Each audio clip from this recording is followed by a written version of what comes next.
modern battlefield is changing. The war in Ukraine heralded the rise of small drones as cheap but deadly weapons that reshape the way war is fought.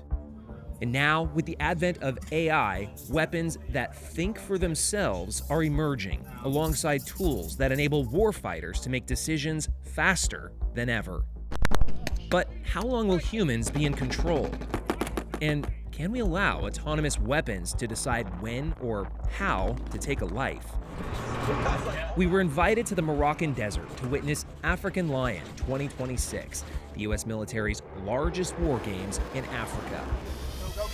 To see how the Army is modernizing and adopting more and more autonomous systems in their weaponry. Alongside them, weapons manufacturers such as Palantir and Anduril showcase their technology and get feedback from soldiers. One of the priorities for these new autonomous systems is to speed up decision-making. It's called the kill chain, the time it takes to find a target and to strike a target on the battlefield. In traditional warfare, it can take hours, even days. But in modern warfare shaped by automation and AI, it can take just minutes, sometimes mere seconds. So is it still the warfighter who's making those critical decisions, or is it an algorithm now? It is not an algorithm. There will be a warfighter at the end of that every single time. No, we can never delegate the responsibility of the decisions over to a computer. But I would never be comfortable delegating the decision that I hold as an officer down to a system. One of the companies is Seattle startup Overland AI, which made this.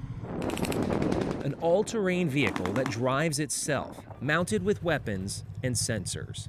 We would send this out, and as we would retrograde some of our friendly forces behind them, this would be able to provide them with a little bit of cover. Another system that we're also going to be utilizing can deploy anti-tank mines.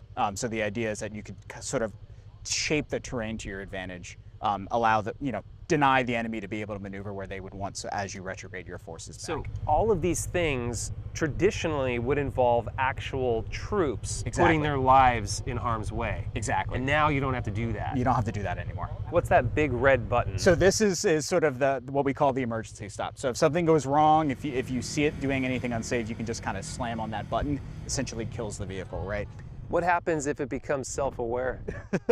We haven't gotten that far yet. That being said, though, there is a reason we have the kill switch here. That's the kill switch.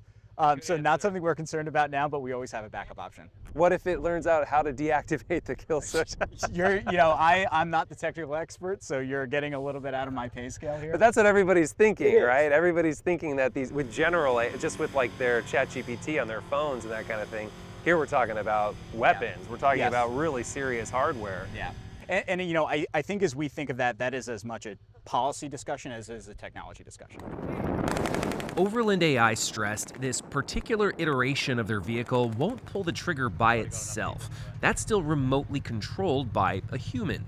But so does that mean you can't program an AI to make a wise decision when it comes to taking a life? Yeah, I mean, in the future that could potentially be the case.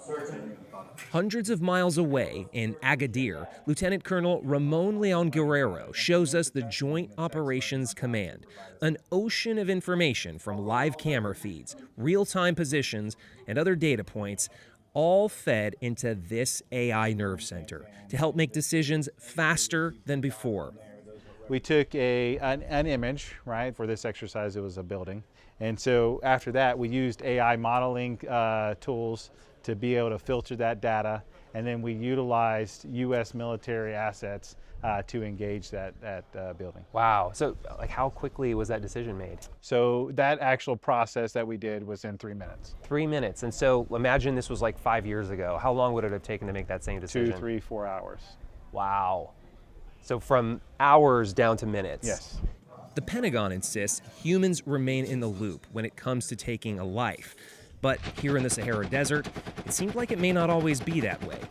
Why can't a machine decide, we'll make the decision, we'll pull the trigger, we'll save some time? There is systems out there that are autonomous, completely autonomous. And they'll engage without the human in the loop? Yes, that is correct.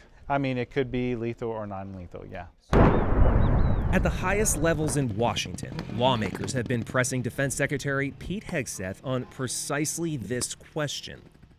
When AI is used in a kill chain for lethal targeting decisions, will there always be a human in a loop, or will AI make the decision? You said this to... We follow the law and humans make decisions. AI is important. not making lethal decisions. In an interview with CBS News, General Dagvin Anderson, commander of U.S. Africa Command, told us the technology and the battlefield are evolving faster than the ethical debate. The future war is going to move at the speed of the digital age, which means it's going to move at the speed of light. So we have to expedite that decision cycle. Let's say there's an autonomous system that has lethal capacity. Do we have to have a human in the loop when it comes to pulling the trigger? Well, it depends on what the situation is. And so I think right now you say a lot of our defensive systems are already automated. Sometimes the line between defense and offense can get a little blurry. As always. So what price are you willing to pay to have a human in the loop? I don't know that that's so I guess that depends on the situation, doesn't it? And what we want to do is think through those situations ahead of time so that we can make a very informed decision. You don't want to make that decision in the heat of the moment. But as the situation dictates, then that line will probably adjust as necessary because we'd probably be unwilling to give up war-winning advantage if that was the difference. The engineered Ultra with the breaching charge. One of the innovating forces in this exercise is First Lieutenant Vincent Gaspari, a 26-year-old who has helped push the U.S. Army to develop and adopt this emerging technology. Why is it important that we embrace this technology? I choose to look around and measure the work we do today as a metric for the number of lives we'll save in the future. We have to take every advantage. We have to find efficiency to be the fastest, the strongest, and enable decision-making faster than the adversary, because it's about saving lives. And to me, that's why it matters. For the first time ever at these war games, vendors were invited to participate. So you've got an autonomous delivery system, but then it's not just dropping a dumb bomb. Yes, once you get into the basket and you use the GCS to drop the munition, then it'll steer to target with this camera on the front section. Oh, wow. And so does it require a user to steer it to the target? No, not for this. Everything is on board here. So once they actually fly to where they want to get to, and then they release the munition, it will then guide to that target. Let's turn the system on here. And one of the safety conditions is looking for a change of acceleration. So drop it. And now.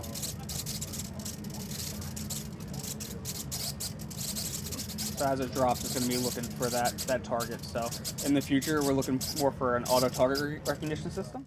Does it ever make you nervous? I think in the world of robotics and artificial intelligence, there is some natural concerns about, well, how do we implement autonomy on the battlefield, and how do weapons with autonomous principles, how do we manage that? The battlefield is more dangerous than it's ever been. It's more intense and kinetic than it's ever been. And I am nervous. But those nerves are studied, and that's what drives me every day, saving lives on the future battlefield. What would you say to skeptics that it's ghoulish, that we're outsourcing death to robots, to an algorithm? I'd say I understand the concern. It's ghoulish to me. It is disturbing, but it's also foolish not to adopt it, because our adversaries will. I would not be willing to put our nation into that position. As machines play a greater role in decisions of life and death, the question is no longer whether this future is coming. It's how much control humans and the U.S. government are willing to surrender. As this battlefield tech evolves at lightning speed, the rules of war, many fear, may be slow to keep up.